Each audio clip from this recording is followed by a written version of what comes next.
Y bueno, vamos a empezar con el tema sin más dilación. Es un tema que les sorprenderá en algún sentido, en algunos contenidos, por la extremada variedad. Estamos efectivamente en el siglo XVIII.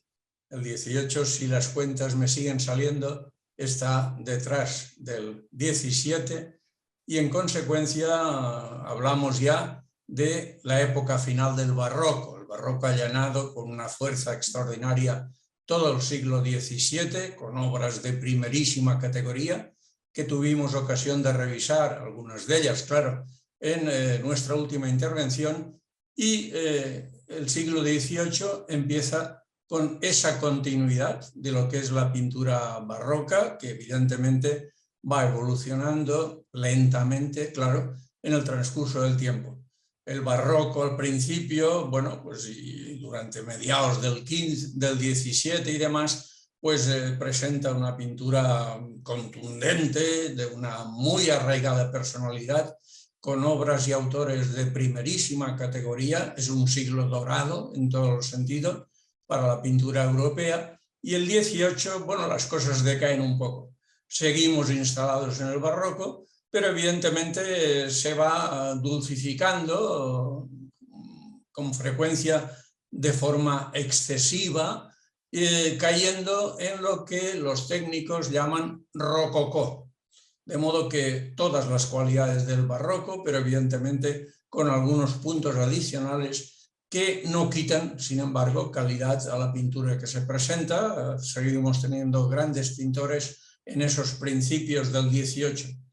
Esa pintura barroca pues va decayendo poco a poco y a mediados finales ya de este siglo XVIII, que revisaremos hoy, pues aparece el neoclasicismo y por lo tanto un cambio sustancial en lo que es la pintura universal, la pintura europea, occidental, que estamos revisando en estas sesiones.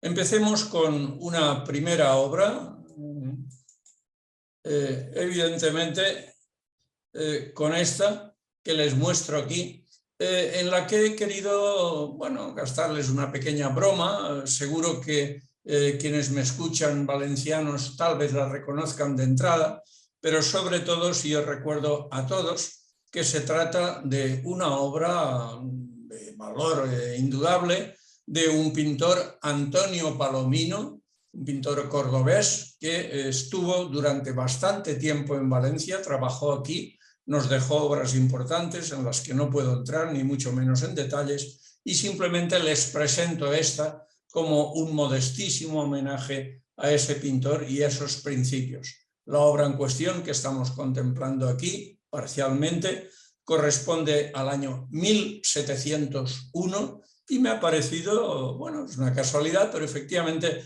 que era una buena imagen para iniciar la intervención de hoy. Se trata de las pinturas al fresco, evidentemente, en la cúpula de nada más y nada menos que la Basílica de la Virgen de los Desamparados de Valencia. Es una obra muy conocida, como no, claro, por todos los valencianos y infinidad de visitantes que habrán podido contemplar su espléndida realización. Claro, la obra sufrió daños, como todos bien sabemos y recordamos, durante nuestra guerra y ha sido restaurada perfectamente, añadiría yo, con posterioridad en fecha no demasiado lejana, y hoy luce con todo su esplendor en esta bóveda de la Basílica de la Virgen en la plaza de ese nombre. De modo que ahí vemos lo que es una pintura al fresco, de la que existen muy buenos ejemplos. Yo no entraré demasiado en ese campo por razones obvias de brevedad máxima y pasaré a un pintor, en este caso italiano. Es un pintor muy interesante del que vemos una obra aquí, nada que ver con lo anterior, como ven ustedes. La anterior era una obra pues, arquetípicamente religiosa, en fin, con una serie de características, inequívocamente barroca. Lo que estamos viendo ahora también es una obra inequívocamente barroca, pero mucho más dulce, por ejemplo, más moderada de lo que eran las grandes obras, pues no sé, de Rubens, por ejemplo, y otros grandes autores del XVII. En este caso, el autor es Sebastiano Ricci, Sebastiano Ricci, un pintor italiano que nos deja este Medoro y Angélica. Es una obra de un género, el género de la mitología, muy tratado en aquel entonces y evidentemente que nos ha dejado obras extraordinarias. En este caso es una obra simplemente no de la mitología, sino de la antigüedad, pero con elementos de mitología, como se ve claramente en esta imagen. Esto se encuentra en un museo pequeño, prácticamente desconocido por los no especialistas, el Museo de Brukenthal en Rumanía. Y evidentemente es una obra muy estimable, en mi opinión, tanto lo que es el dibujo, la composición, colorido, etcétera. Es una obra sin duda alguna de un gran valor pictórico y de aquí su presencia entre nosotros esta tarde. Hay otro autor importante en estos principios del siglo XVIII, concretamente 1717, la obra que les muestro a continuación, de un autor que es evidentemente ineludible, su alusión, en los comienzos del siglo XVIII, la primera mitad, de hecho, del siglo XVIII. Es Jean-Antoine Watteau, pintor francés, trabajó mucho en ese país, trabajó mucho también en Inglaterra, es un pintor muy reconocido. Tengan en cuenta que la pintura inglesa se desarrollará un poco más tarde y en este momento son muchos los pintores franceses que visitan Inglaterra y que por lo tanto tienen allí un lugar de trabajo y de expansión y de comercio, evidentemente, de sus producciones que ocupan una parte importante de los muchos museos de aquel país. En este caso, el título de la obra que vemos aquí, una obra, en mi opinión, muy atractiva, sencilla, de extrema sencillez, estos personajes en un paisaje de bosque, etcétera, uno tañendo pues, esa especie de guitarra, algunas personas jóvenes o niños que le acompañan en los alrededores, todo ello, como decía, en un paisaje de exterior, y el nombre del lienzo, en este caso, Música y Amor, que alude un tanto al tema tratado aquí. Se encuentra en este caso concreto la obra conservada en uno de los grandes museos, no ya de aquel país, sino del mundo, como es la National Gallery de Londres, en Trafalgar Square, que sin duda muchos de los que me estarán escuchando habrán visitado en algún momento u otro. Sigo adelante con una obra, tal vez una de las más conocidas de Watteau. Muchos de ustedes evidentemente la habrán visto con antelación hoy y evidentemente es una obra también muy emblemática de este pintor, muy atractiva, muy diferente a todo lo que llevamos viendo hasta este momento. El autor, Jean-Antoine Watteau, efectivamente, el título Comediantes, una compañía de teatro, de música, en fin, definitiva, de espectáculo, que era frecuente en aquellos tiempos, que representaban aquellas comedias del arte tan valoradas posteriormente y en el momento en que se producen en todo el mundo occidental. En este caso concreto, un lienzo precioso, un retrato colectivo, podríamos decir, de unos comediantes de teatro, bueno, con sus pequeños disfraces, sus actitudes, efectivamente, su pose para aparecer en este lienzo, que hoy en día se conserva en la National Gallery de Washington. Ojo con eso, la anterior en Londres, esta en Washington, valorando de esta manera el reconocimiento actual que todavía sigue manteniendo ese gran pintor francés que fue Jean-Antoine Watteau. Sigamos adelante y demos un paso también, en mi opinión, interesante. Estamos en 1720 y encontramos esta obra.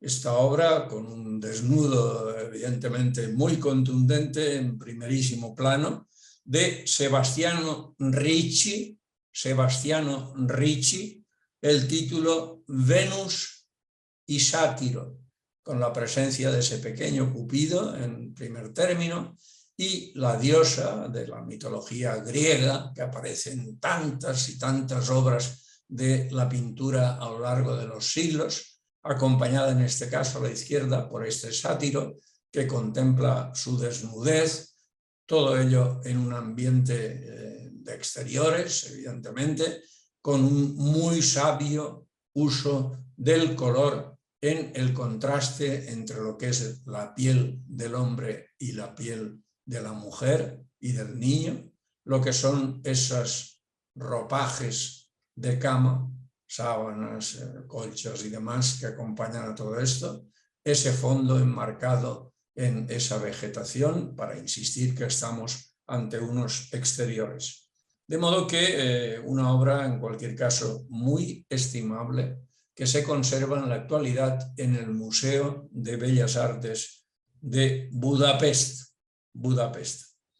Y ahora un autor del que sin duda habrán oído muchos de ustedes hablar y algunos conocerán sin duda con cierta profundidad, que es Antonio Canaletto. De Antonio Canaletto tiene una producción extensa, seguro que quienes me escuchan hoy pues habrán tenido ocasión de contemplar parte de esa producción aquí o allá. Es un autor interesante, es un autor muy peculiar, es un autor inconfundible, diría yo, en esta primera mitad del siglo XVIII. En esta ocasión, de Antonio Canaletto, yo he seleccionado, entre las obras que he revisado de este autor, esta espléndida Piazza de San Marco. Piazza de San Marco, en Venecia, por supuesto. Es un entorno conocidísimo, sobre todo en la actualidad por los miles y miles de turistas que en condiciones ya frecuentemente precarias por razones climatológicas, pues visitan todos estos monumentos que siguen prácticamente en la misma situación que exhibe esta pintura, este olo, Plaza de San Marcos, que, atención a este detalle, si les interesa, pueden ver ustedes en el Museo Thyssen de Madrid. Es sin duda alguna un gran museo estatal que tenemos aquí en Madrid, en el Paseo de la Castellana, concretamente, que seguro de muchos de quienes me escuchan esta tarde pues habrán tenido ocasión, y que tiene una colección no excesivamente extensa, pero de un indudable valor pictórico y de muy diferentes épocas de tiempo. De este mismo autor, Antonio Canaletto, he seleccionado una segunda obra, ya digo que su producción es bastante nutrida, que es este Gran Canal de Venecia, por supuesto, de la misma ciudad que la anterior, pero obviamente pues el aspecto es muy diferente aquí, el anterior lo era, pero este tal vez incluso más, pues el propio canal que articula, que da vida, que da una personalidad verdaderamente única, diría yo, en el mundo, a lo que es esta ciudad incomparable que atraviesa, por cierto, problemas de orden, evidentemente, medioambiental, de ascenso del nivel de las aguas, etcétera, bastante preocupantes para quienes apostamos sin ninguna fisura por su conservación por mucho tiempo. Gran Canal de Venecia. Conservada la obra en cuestión en el Museo de Bellas Artes de Houston, en Texas, en Estados Unidos. Como ven, las obras de los grandes pintores, bueno, pues son realizadas donde corresponda en cada caso, hay muchas diferencias aquí, pero actualmente se sitúan evidentemente en cualquiera de los grandes museos, y no solo los occidentales, de todo el mundo, grandes o pequeños museos, en una cantidad realmente espectacular. Introduzcamos un tema nuevo en la siguiente obra, cronológicamente hablando una vez más, ¿Qué es este retrato? El retrato es un género pues, que se mantiene con fuerza, que aparece en el Renacimiento, se mantiene con una fuerza tremenda, tremenda. Hay grandes retratistas, bueno, ya pues Rubens lo fue, en fin, lo fue Frans Hals, algunos de los que vimos en nuestra última sesión, y lo es en esta ocasión Rosalía Carrera. Está aquí por la calidad de su trabajo. Yo he optado por elegir esta obra que les muestro aquí, que es un autorretrato de la pintora. Y está aquí también, ¿por qué no decirlo claro, subrayarlo, diría yo, por el carácter de es una de las escasas pintoras que en aquellos tiempos existen. Rarísimas excepciones, algunas de ellas de un valor absolutamente innegable, como es el caso de la que estamos contemplando en este momento.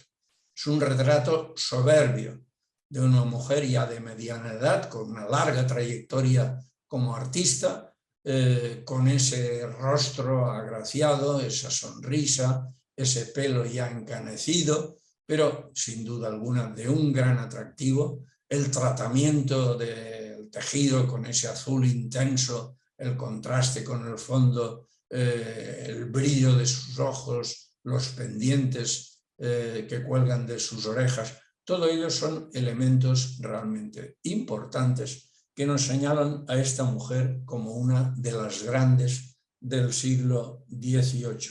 Rosalía Carrera. El retrato en cuestión, tal como lo estamos contemplando aquí, se conserva actualmente en la Gemäldegalerie de Dresden, esa ciudad alemana que cuenta con un museo realmente excepcional, entre cuyas obras destaca esta que les estoy mostrando en este momento. Demos un paso más, nuevo autor, William Hogarth, inglés, un pintor inglés. El siglo XVIII es el siglo de la eclosión de la pintura inglesa, con grandes autores, con escuela ya propiamente inglesa, que tratan evidentemente los temas consustanciales con ese gran país, y que en este caso, pues bueno, dentro de la producción de William Hogarth, que es extensa, pues yo les he querido iniciar con esta obra de 1730, Southwark Fair. Southwark es una localidad británica, fair es feria, en definitiva, y por lo tanto, bueno, pues un acontecimiento de tipo social en una pequeña localidad de Inglaterra, Southwark Fair. Se encuentra esta obra actualmente en Cincinnati, en el Museo de Arte de Cincinnati, y es una obra entrañable. Primero porque tiene un valor sociológico, aparte del pictórico, importante. Vean ustedes por los edificios, las banderolas, el clásico pub, probablemente en el edificio de la izquierda y la derecha de esta plazuela, pues lugares de encuentro, en fin, de interacción social muy característicos de aquel país, que muchos de ellos nosotros hemos visitado en el curso de nuestra vida en más de una ocasión y hemos sin duda admirado a muchas de sus virtudes. En todo caso, una obra, bueno, pues yo diría muy original dentro del contexto en el que estamos, una obra con multitud de personajes, evidentemente, hay que verla despacio, analizarla, etcétera, pero no tenemos demasiado tiempo para eso. En todo caso, pues ahí aparece esta producción de Hogarth, importante, como les decía, actualmente en Cincinnati. Y otro autor que es francés, de nuevo, François Boucher. François Boucher, ahí tienen ustedes una obra, nada que ver con lo anterior, es decir, los géneros evidentemente son muy amplios y las opciones pictóricas todavía más. En este caso se trata de este pintor francés, François Boucher, es un pintor importante también en este tiempo, en esta época. Mercurio y las ninfas es el título. Mercurio y las ninfas. No hay ninguna duda para nadie de los que estemos contemplándola que Mercurio es este personaje que aparece ahí. Vean su típico cubierto o gorro con esas alas, etcétera, con las que se representa, evidentemente. A sus pies pues aparecen una cantidad de ninfas en situación de semidesnudos, todos ellos en un entorno abierto, por lo tanto el paisaje sigue jugando un papel importante. La paleta de colorido es tremendamente variada, colores intensos, colores casi puros en algún caso, pero sabiamente, muy sabiamente combinados por este autor para ofrecer este resultado de lo que es una pintura barroca, atención, insisto una vez más, un tanto edulcorada. Quiere decir, el barroco va evolucionando de la fuerza de los Frans Hals, de los Vermeer, de los Rubens, en definitiva, de todo lo que fuimos viendo en la sesión anterior, y que en este caso pues llega a ya un preciosismo, yo diría tal vez excesivo en algún caso, y por supuesto va a converger en ese rococó, en definitiva, con una cierta situación de almiramiento excesivo, dulcificación de las formas, etc. Pero eso no quita la extrema calidad de las producciones pictóricas, en definitiva, aunque, repito, ya se trata de una etapa barroco y rococó, en definitiva, una etapa que se dirige ya a grandes pasos hacia el que será su final en unas pocas décadas. Sigamos adelante, en definitiva, y veamos ahora una obra de un pintor francés. Un pintor francés, Jean-Baptiste Chardin. Este pintor es un pintor notable. Bueno, basta que cierren y abran los ojos ustedes y lo comparen con la obra anterior. Nada que ver, es otra cosa distinta. De modo que los géneros pues tienen esto, tienen altibajos, no digamos ya los artistas implicados en una tendencia pictórica u otra, las diferencias son muy notables. Bueno, Chardin es uno de los grandes pintores franceses del 18, tiene obras en muchos grandes museos, un pintor muy valorado actualmente, y una obra extremadamente sencilla es una característica de Chardin. Es decir, es una obra, sí, del barroco, pero es un barroco muy diferente al que hemos visto representado en alguno de los lienzos anteriores. En este caso, el título es sencillo, La bandera, y es una escena doméstica, de interior. Si quieren ustedes la comparación, olvídenla porque la cosa no llega muy lejos en ese sentido. Oiga, pues acordémonos de Vermeer, que vimos hace unas pocas semanas, y evidentemente también era muy diferente a lo que estábamos viendo antes del barroco. En este caso, como les decía, una escena del interior, una mujer, en definitiva, pues fregando la ropa. Es una obra barroca, no hay ninguna duda. Vean que el cuerpo de la mujer, su rostro, sus manos, la tinaja en la que está lavando la ropa, etc., aparecen muy fuertemente iluminados. El niño igual, está haciendo unas pompas junto a la que probablemente es su madre. La luz viene pues casi desde nuestra espalda, de la izquierda, con toda seguridad.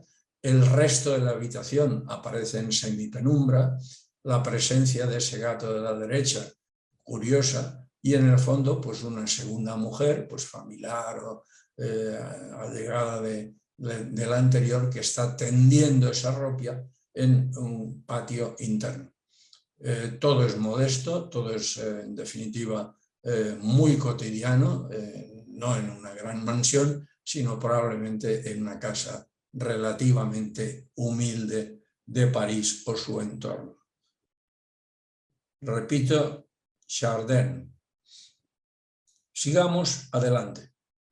Sigamos adelante y en este caso nos vamos a otro de los pintores muy característicos, muy conocidos de este siglo XVIII, una obra sencilla, pero creo que me sirve muy bien para explicar algunas de sus características, que corresponde a Giovanni Battista Tiepolo.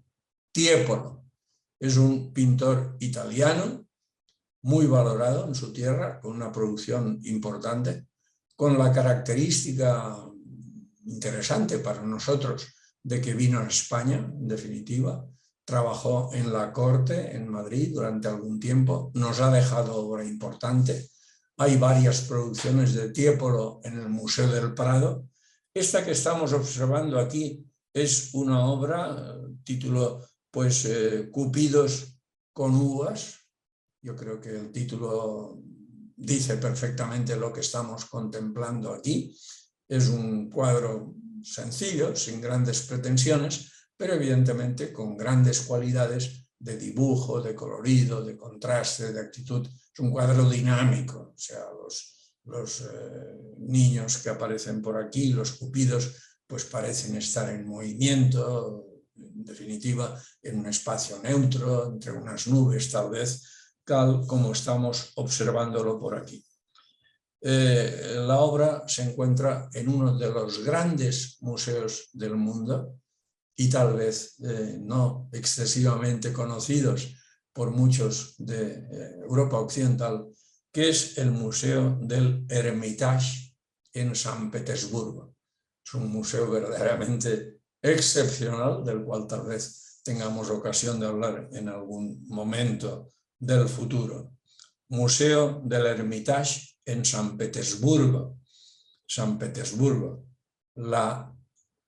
antes de la época actual conocida como Leningrado, San Petersburgo en aquel tiempo, y también recuperando ese nombre en la actualidad. El museo, repito, es uno de los grandes museos del mundo, en todos los sentidos, y no solo el de la pintura. William Hogarth, de quien he hablado antes. Bueno, pues ahí tienen ustedes otra obra, una obra plena de guiños. No puedo ser demasiado detallado en mi exposición, pero la obra forma parte de un conjunto de 6 lienzos fabulosos, extraordinarios. Lo divertido es verlos los 6 y ir comparando de una forma jocosa lo que íbamos representando, que es, bueno, pónganle ustedes las comillas que quieran, la historia de un matrimonio.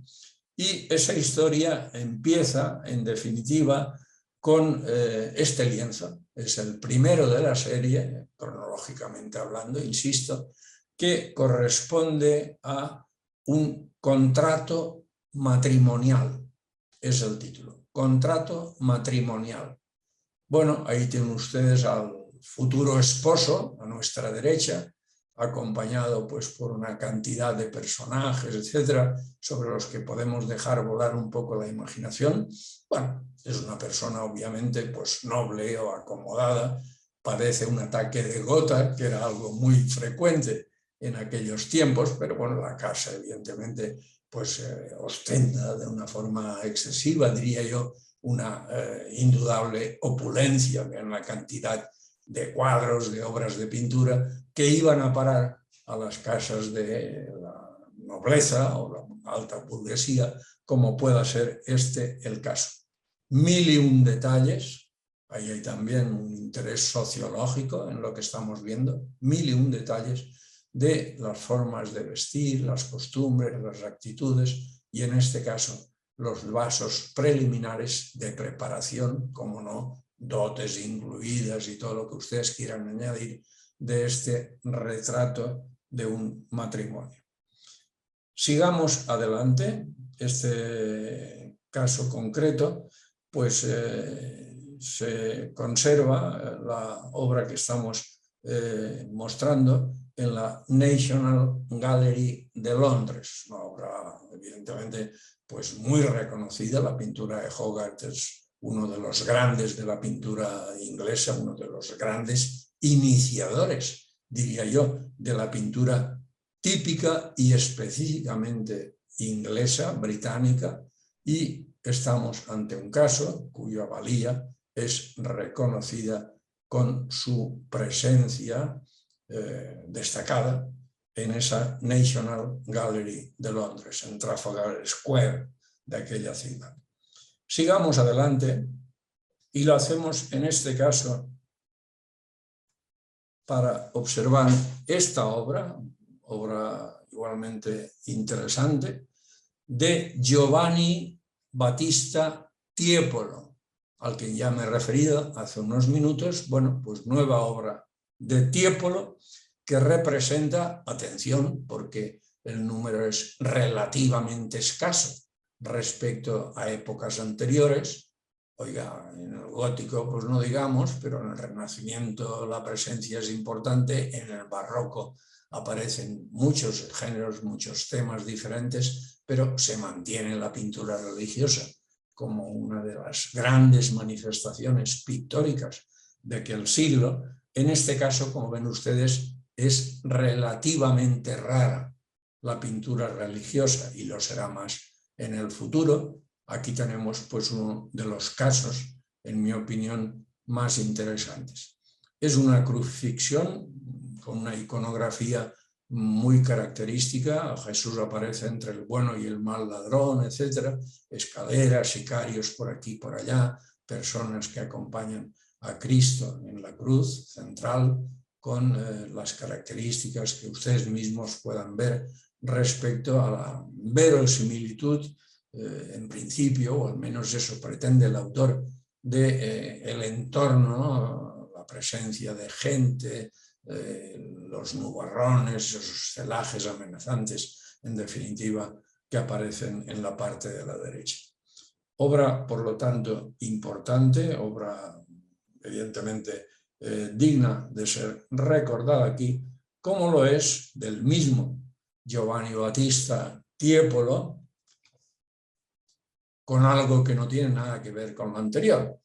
Lo anterior era una obra religiosa, esto es una obra evidentemente de ese barroco dulcificado, rozando el rococó ya, por lo tanto la etapa final de ese movimiento artístico, que en este caso se manifiesta a través de este baile campestre, que evidentemente presenta una serie de cualidades de tipo pictórico indudables. La composición es una preciosidad, lo tiene todo, por no hablar del uso de los colores, sobre todo en los vestidos de algunas de las damas aquí representadas. Por lo tanto, obra interesante que se conserva en la actualidad en el Metropolitan Museum de New York, uno de los grandes museos del mundo en esa ciudad estadounidense. Tiepolo. De François Boucher encontramos esta obra. François Boucher, pintor francés, esta obra que nos deja sin aliento, porque es una obra barroco puro, evidentemente, una calidad absolutamente excepcional dentro de lo que es el género del retrato. Un dato importante, el personaje retratado que ven ustedes ahí, precioso. Ven ustedes sus rasgos físicos, el vestido verdaderamente espectacular que viste esta mujer, el libro entre las manos, las cortinas del fondo, etc. Todo ello conjugado de una forma realmente magistral. Estamos en presencia de un retrato de Madame de Pompadour, ese personaje relacionado con la historia, Luis XIV y demás, que se conserva actualmente en la Alte Pinakothek de Múnich. Alte Pinakothek de Múnich, probablemente uno de los primeros museos alemanes, y tiene muchos, de una calidad excepcional, al menos esta obra lo es. Alte Pinakothek de Múnich. Y marchándonos lejos de aquí, segundo retrato de una mujer, la época más o menos coincidente, pero en este caso el personaje retratado es nada más y nada menos que la emperatriz Catalina II la Grande de Rusia. Por lo tanto, esta emperatriz rusa, el autor es igualmente ruso, Fyodor Bulgakov, es realmente una obra preciosa. Esta obra, para los que tengan curiosidad, podrían contemplarla en el Museo Tetriakov de Moscú. Es decir, en Rusia, oiga, el Hermitage es el Hermitage, sí, bueno, pero hay muchos más. El Museo Tetriakov de Moscú es un museo muy importante dedicado al arte ruso. De ahí que el autor pues, no sea casi desconocido. La obra es una obra de una calidad incuestionable. De hecho, en una de mis visitas a aquel país y a Moscú en particular, ante la posibilidad de ver este museo, el otro o el de más allá, pues optamos. Mi esposa y yo y algunas amigas que venían con nosotros, optamos por visitar el Tetriakov para conocer algo mejor la pintura rusa de estos tiempos y les afirmo que no salimos en nada defraudados. Son pintores de primerísima línea, esta obra lo demuestra así, perfectamente bien, una obra de un retrato del barroco, evidentemente pues lleno de elementos positivos que no podemos negar y muy interesante para un observador occidental que tiene un escaso conocimiento de esa pintura. Sigamos adelante, en este caso correspondiente una obra muy sencilla, para descansar un poco de las anteriores, un bodegón de una calidad realmente excepcional y única. ¿Por qué? Bueno, pues por muchas razones. El autor es, de él hemos visto ya una obra estimable, Jean-Baptiste Chardin. Es una obra con el título de Uvas y Granadas. Vean ustedes la extremada calidad de este bodegón. No es nada fácil pintar un bodegón y hacerlo bien, que tenga interés la producción. En este caso yo les aseguro que sí, que es uno de los grandes bodegones o naturalezas muertas a los que tenemos acceso hoy en día. En todo caso, quiero subrayar que esta obra se encuentra con toda dignidad y merecimiento actualmente en el Museo del Louvre, en París. Obra de Chardin en el Museo del Louvre de París. Y sigamos adelante y lo hacemos de nuevo recordando a nuestro William Hogarth. Bueno, pues es una obra, si recuerdan ustedes las anteriores, perfectamente continuista en ese género y esa maestría, en este caso mostrándonos esta imagen risueña, amable, de un matrimonio inglés. El marido está escribiendo, la mujer acude por ahí a juguetear un poco con él y bueno, pues se trata de una escena íntima del interior con una gran calidad de dibujo y sobre todo con un uso del color realmente magistral. Obra de William Hogarth en una colección, la Royal Collection nada menos, ubicada en diferentes edificios de Londres, algunos palacios y demás. Volvamos a otro pintor del que ya hemos visto anteriormente algo, a Tiepolo, y en este caso esta obra que nos deja un poco desconcertado. Oiga, pero no quedamos que Tiepolo era una obra, esa crucifixión, ese baile campestre. Esto no tiene nada que ver con esto. No, Tiepolo viene a España, permanece con nosotros durante mucho tiempo, trabaja bastante con la monarquía española y, en particular, esta obra simplemente la he seleccionado para indicarles a ustedes que la obra se conserva en el Palacio Real de Madrid. Es una pintura al fresco y, bueno, también la habilidad de este pintor para abordar este tipo de representaciones está más que demostrada. De Chardin, de quienes hemos visto ya algunas obras, ahí tienen su aspecto.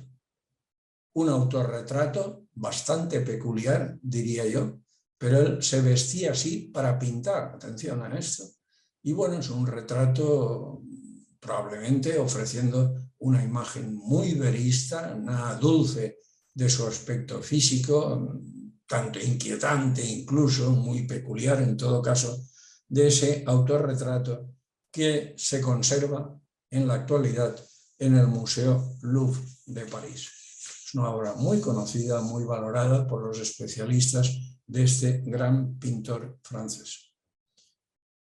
De nuestro Joshua Reynolds, ya nombrado anteriormente, he seleccionado también esta obra preciosa con el título de Tres mujeres, que se encuentra en uno de los grandes museos de Londres. Hay varios, muchos de hecho. La Tate Gallery de Londres. La Tate Gallery de Londres.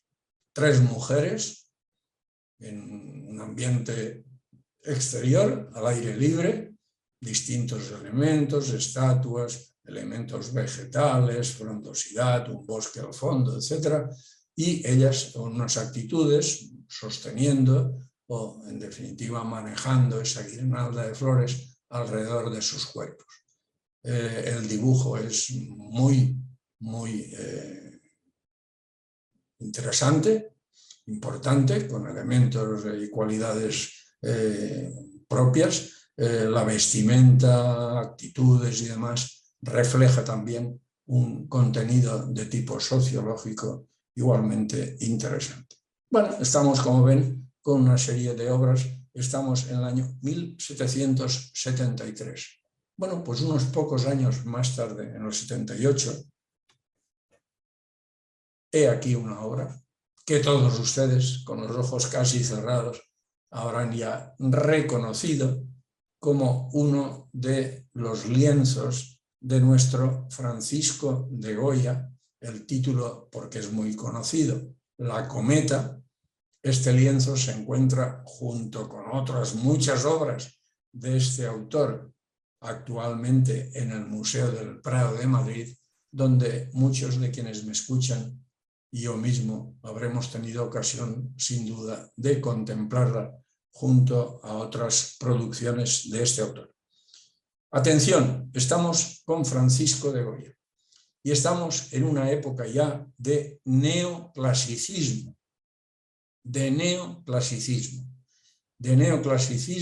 en este caso muy singular desde un punto de vista sociológico, en lo que es la sociedad madrileña de la época, evidentemente, estas praderas, en definitiva, del Manzanares, estas actitudes y acontecimientos de un u otro signo que irán más o menos perfilando la producción de este pintor sin igual, uno de los grandes de la pintura de todos los tiempos.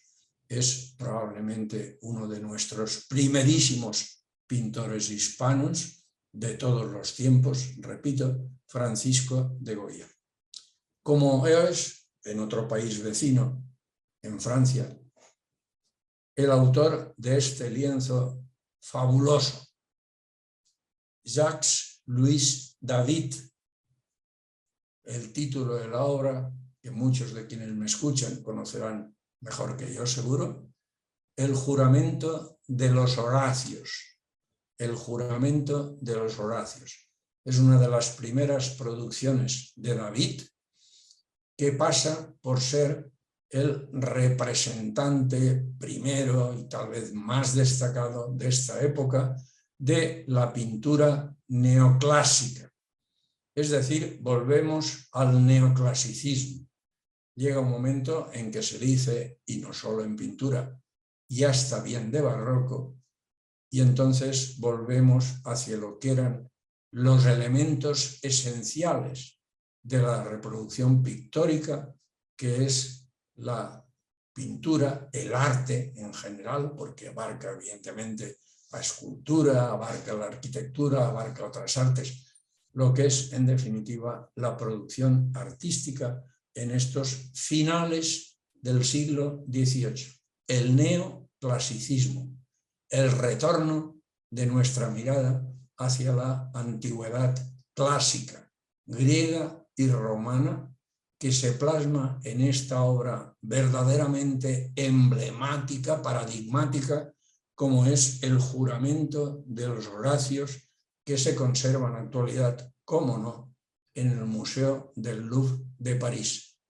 Por lo tanto, esta figura es absolutamente fundamental en todo lo que estamos viendo esta tarde, la aparición de las primeras producciones de Jacques-Louis David y por lo tanto del neoclasicismo, de ese retorno a la antigüedad clásica y de ese surgimiento, París es un caso, Madrid es otro, de lo que son las academias. Academias que introducirán lo que llamamos el academicismo y que supone un rompimiento, una rotura con lo que es evidentemente toda la época anterior, barroco y sus derivados, y el retorno hacia lo que fue, en cierto modo, el siglo XVI, con lo que era, en definitiva, ese retorno a la antigüedad clásica, en aquel caso, pues evidentemente, de una forma espléndida que tuvimos ocasión de ver. Por lo tanto, David y el neoclasicismo. En ese contexto concreto, contexto de las academias, ¿cómo no mencionar, tener un recuerdo a uno de nuestros pintores, digo nuestro en el sentido de que es valenciano, José Vergara, probablemente uno de los pintores más importantes de España de todo el siglo XVIII, José Vergara, que en esta ocasión es el autor de este retrato de Carlos IV, retrato de Carlos IV, soberbio, permítanme que omita los detalles, extraordinario, y que pueden ustedes, afortunadamente para los que les sea posible, ver directamente, porque esta obra se conserva en la actualidad en el Museo de Bellas Artes de San Carlos. De hecho, la Academia de Bellas Artes de San Carlos fue fundada, entre otros, por este pintor, por José Vergara, en esta época en la que estamos, que son ya 1790. Estamos ya en las postrimerías del siglo XVIII. Sigo adelante. Antoine Gros, un pintor francés, Madame Pasteur, extraordinario retrato de esta joven, todavía en ese término a caballo entre lo que es el barroco, en el sentido de utilización de la luz, y clasicismo, en el sentido de la contención en la representación, lo que es esa aportación del neoclasicismo. En este caso, Antoine Gros y esta Madame Pasteur, podemos contactar con ellos en el Museo del Louvre de París. Y demos un paso más, un paso que sin duda les sorprenderá, que es esta obra. Oiga, ¿y esto qué es? Bueno, muchos de ustedes conocen muy bien la respuesta. Esto es, de nuevo, una producción de Francisco de Goya. Estamos en el neoclasicismo, pero estamos en Goya. Goya es un pintor inclasificable. Goya entra en el neoclasicismo. Goya ha pasado por la academia. Goya, de hecho, cuando empieza a pintar, a medida que evoluciona en su estilo, se muestra poco interesada por la academia y por el clasicismo, se muestra interesado por lo que yo creo que de una forma un poco premonitoria podemos observar en esta soberbia representación de una obra que es las pinturas al fresco de San Antonio de la Florida en Madrid. De modo que es una pintura al fresco sobre las paredes, en definitiva, de este edificio, que se conservan igualmente las pinturas en San Antonio de la Florida en Madrid. Y una obra que la he traído aquí, la he seleccionado para mostrársela a ustedes, que nos marca ya el futuro de Goya. Y más aún, yo creo que lo que nos marca es, en definitiva, el inicio de la pintura moderna. Goya fue un adelantado a su tiempo, tendremos ocasión de ver más obras suyas, claro, pero esta obra muestra ya la indiscutible modernidad de la producción pictórica de Goya, siendo como es, por supuesto, muy variada en todos los sentidos. Sigamos adelante y para mostrarles lo variada que es, veamos después del anterior, siempre el orden es cronológico, 1799. La archifamosa, famosísima, Maja desnuda de Goya, conservada y admirada una y mil veces, cada día, cada semana, diría yo, en ese gran museo que es el Museo del Prado de Madrid. Maja desnuda, hay una versión Maja vestida, similar, pero obviamente en una diferencia de presentación absolutamente fundamental. Maja desnuda de Francisco de Goya. Y sigamos adelante y concluyamos esta presentación volviendo al que es la figura clave, que seguirá estando presente con una enorme fuerza en la pintura del XIX, que es Jacques-Louis David. Con este hemos visto ese juramento de los Horacios, una obra verdaderamente trascendental y sin llegar a esos límites, pero indudablemente con una importancia muy grande. Esta que les presento aquí, Intervención de las Sabinas. Vean ustedes que regresamos a la antigüedad, en este caso a la historia de Roma y, en definitiva, una serie de sucesos de carácter histórico, más o menos fabulados una y mil veces, que representa el rapto de las Sabinas, en definitiva, y la guerra que ello abre entre raptores y maridos de estas mujeres. Aquí tiene una escena de esa contienda y la intervención de estas Sabinas, una de ellas con ese vestido blanco interponiéndose entre esos dos luchadores. Obra, por supuesto, también en el Museo del Louvre de París, como una de las grandes producciones de Jacques-Louis David. Y para concluir otra obra famosísima de ese mismo pintor, Jacques-Louis David, Madame de Recamier. Madame de Recamier. Atención, porque estamos ante uno de los arquetipos de la pintura neoclasicista, hay más, pero este es uno de ellos, con el retrato de esta mujer tan absolutamente peculiar sobre ese mueble de la época de finales del XVIII. La fecha exacta es 1800, fecha en que fue pintada esta obra, que se conserva en la actualidad, una vez más, en el Museo del Louvre de París. Muchas gracias a todos.